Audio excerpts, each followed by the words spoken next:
Today, in the midst of a busy schedule, I spent hours with my beautiful grandchildren by choice.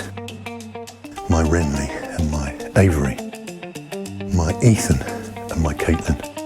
And we had a glorious time. Well, what's that got to do with business?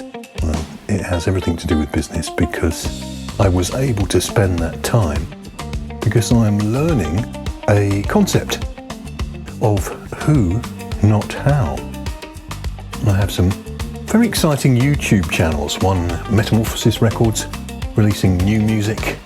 My inspirational channel focusing on motivational mapping and other things that will improve your business and your satisfaction in life. And I've found a friend in Ranu, Akhtar, who has taken the pressure of the boring bits off me. She is a search engine optimization expert, and I just do the content creation, which I love doing and I flow in and it's natural for me, and then she does the magic behind the scenes. I have no idea how she does it, but she is my who, not how.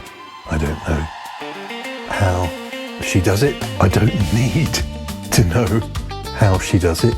All I need to do is enjoy the fact that she does it, and that then gives me back my time to spend with my grandchildren. How wonderful is that?